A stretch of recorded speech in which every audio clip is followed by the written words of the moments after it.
ఏపీలో ఉపాధ్యాయ ఉద్యోగ వర్గాల్లో ఒక రకమైన అలజడి రేగుతుందా? ఇదెక్కడి గొడవరా బాబు అంటూ తలలు బాదుకుంటున్నారా?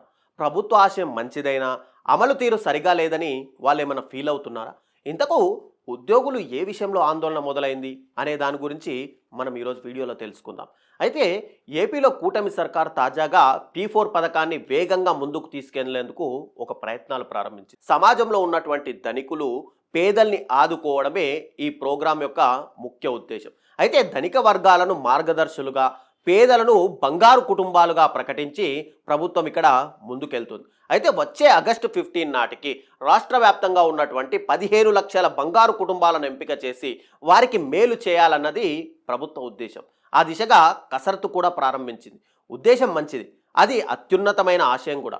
పేదల్ని పైకి తీసుకొచ్చే ఒక బృహత్తరమైన కార్యక్రమం. అంతవరకు ఆల్ ఈజ్ వెల్. ఆ ఉద్దేశాన్ని ఎవరు పేరు పెట్టడానికి కూడా వీల్లేదు. కానీ అమలు దగ్గరికి వచ్చేసరికి మాత్రం అసలు సమస్యలు ఎదురవుతున్నాయి. సమాజంలోని పేద వర్గాలను ఆదుకోమని చెప్పడం వరకు బాగానే ఉంది. కానీ ఆదుకుంటారా లేదా అంటూ మెడ మీద కత్తి పెట్టినట్టు ఇట్లా ఉద్యోగులను, ఉపాధ్యాయులను ప్రభుత్వం టార్గెట్ చేస్తుండడంతో ఇక్కడ మొదటికే మోసం వస్తుంది అన్న అభిప్రాయం కూడా రాష్ట్ర వ్యాప్తంగా బలపడుతుంది. అయితే ఉపాధ్యాయులు, ఉద్యోగులు కూడా కొన్ని కుటుంబాల్ని ఖచ్చితంగా దత్తత తీసుకోవాల్సిందే అని చెప్పడం పైన ఆయా వర్గాల్లో కూడా తీవ్ర అసంతృప్తి పెరుగుతోంది. వాళ్ళలో ఆందోళన కూడా పెరిగిపోతున్నట్టు తెలుస్తోంది. పేద కుటుంబాలను దత్తత తీసుకోవడం అన్నది ఇక్కడ స్వచ్ఛందంగా జరగాలి, కానీ ఇలా టార్గెట్స్ పెట్టి నిర్బంధం చేస్తే ఎలా? మా పరిస్థితుల్ని, మా కుటుంబ అవసరాల్ని కూడా మేము చూసుకోవాలి కదా అంటూ కొందరు లోలోనే మదనపడుతున్నారు. ఇప్పుడున్న నిబంధనల ప్రకారం ఒక వ్యక్తి ఒక బంగారు కుటుంబాన్ని దత్తత తీసుకుంటే ముందు అక్కడ ఉన్న వాళ్ళ అవసరాలు ఏంటో తెలుసుకోవాలి. ఆ అవసరాల్ని తీర్చే క్రమంలో పరిస్థితులను బట్టి కొంతవరకు ఆర్థిక సహాయాలు కూడా చేయాల్సి ఉంటుంది. ఈ రెండింటిని ఉపాధ్యాయ సంఘాలు ఇక్కడ వ్యతిరేకిస్తున్నాయి. ఇప్పటికే రకరకాల యాప్లు, ప్రభుత్వ కార్యక్రమాలతో ఉపాధ్యాయులు సతమతం అవుతున్నారు. అవన్నీ పోను మళ్ళీ కొత్తగా ఇంకో కుటుంబం సమస్యలు తెలుసుకొని వాటిని తీర్చాలి అంటే గనక ఇక మేము మా ఫ్యామిలీతో గడిపే టైం ఉండొద్దా అన్నది వాళ్ళ నుంచి ఎదురవుతున్న ప్రశ్న. స్కూల్కు వెళ్ళిన దగ్గర నుంచి ఇక్కడ మధ్యాహ్న భోజనం కానీ, పిల్లలకు బూట్లు, పుస్తకాల పంపిణీ, హాజరు పట్టి, బాత్రూమ్లలో ఇలా రకరకాలు యాప్స్లో సమాచారం అప్లోడ్ చేసేసరికి సగం రోజు గడిచిపోతుందని, ఇవన్నీ చాలవన్నట్టు కొత్తగా ఈ P4 అంటూ టార్గెట్ పెడితే ఎలాగని చెప్పి వాళ్ళు ఆందోళన వ్యక్తం చేస్తున్నారు. మాకు బోధనా స్వేచ్ఛ కల్పించండి, ఇతర పనులు చెప్పకండి అంటూ ఇక్కడ ఉద్యమం కూడా తప్పదేమో అని కూడా ఉపాధ్యాయ సంఘ నాయకులు అంటున్నారంటే ఇక గవర్నమెంట్ టీచర్స్లో ఇక్కడ ఫ్రస్ట్రేషన్ ఏ స్థాయిలో ఉందో కూడా మనం అర్థం చేసుకోవచ్చు. పైగా మిగతావన్నీ ఫిజికల్, మెంటల్కి ఒత్తిడి పెంచే పనులైతే ఈ P4 అనేది ఆర్థిక అంశాలతో కూడా ముడిపడి ఉండడం ఇక్కడ వాళ్ళని మరింత కంగారు పెడుతుంది. దత్తత తీసుకున్న బంగారు కుటుంబం బాగోగులు చూసే క్రమంలో అవసరాన్ని బట్టి వాళ్లకు ఆర్థిక సహాయం కూడా చేయాల్సి ఉంటుంది.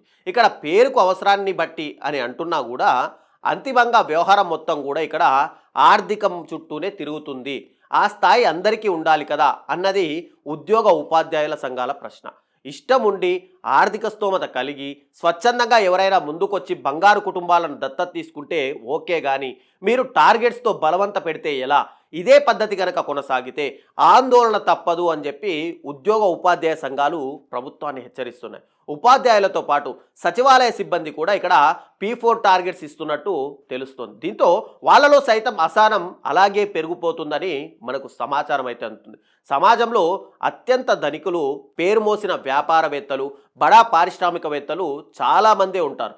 వాళ్ళందరినీ వదిలేసి ఉపాధ్యాయుల మీద ఈ ఒత్తిడి ఏంటని వాళ్ళ నుండి ప్రశ్నలు కూడా ఎదురవుతున్నాయి. మాకేం లక్షల లక్షల జీతాలు లేవు, అయినా ఎవరి కష్టాలు కూడా వాళ్ళకు ఉంటాయి. మా అవసరాలు, పిల్లల భవిష్యత్ గురించి కూడా మేము ఆలోచించుకోవాలి కదా. అదంతా వదిలేసి దత్తత అంటూ మా మీద పడితే ఎలా అని చెప్పి ఉద్యోగ వర్గాలు ఇక్కడ ఆందోళన చెందుతున్నాయి. అసలు ప్రభుత్వం ఇంత చెబుతుంది సరే, మరి ప్రజాప్రతినిధుల నుంచి కనీస స్పందన ఎందుకు రావడం లేదు? వాళ్ళని వదిలేసి మమ్మల్ని ఎందుకు ఒత్తిడి చేస్తున్నారు అని చెప్పి వాళ్ళు ప్రశ్నిస్తున్నారు. ప్రస్తుతం ఇక్కడ మనం మాట్లాడుకుంటే కూటమికి 164 మంది ఎమ్మెల్యేలు ఉన్నారు. మరి వాళ్ళంతా ఎందుకు ముందుకు రావడం లేదు? ఏం ఎమ్మెల్యేలు ఏమన్నా సంపాదన తక్కువగా ఉందా అంటూ వాళ్ళలో వాళ్ళే ఒక టార్గెట్గా మాట్లాడుకుంటూ వస్తున్నారు.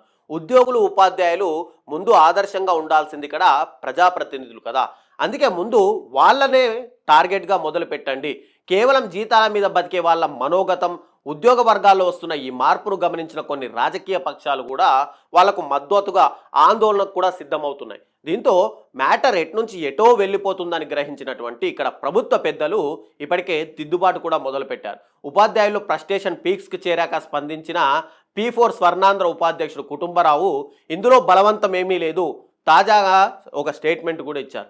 అయినా సరే ఇప్పటిదాకా జరిగిన పరిణామాల్ని చూస్తున్న ఉద్యోగ ఉపాధ్యాయ వర్గాల్లో మాత్రం ఇంకా టెన్షన్ అయితే పోవట్లేదు. ఇక్కడ ముఖ్యమంత్రి ఉద్దేశం ఒకటి, కొందరు అధికారులు చెప్తున్నది మరొకటిగా గుర్తించాలి.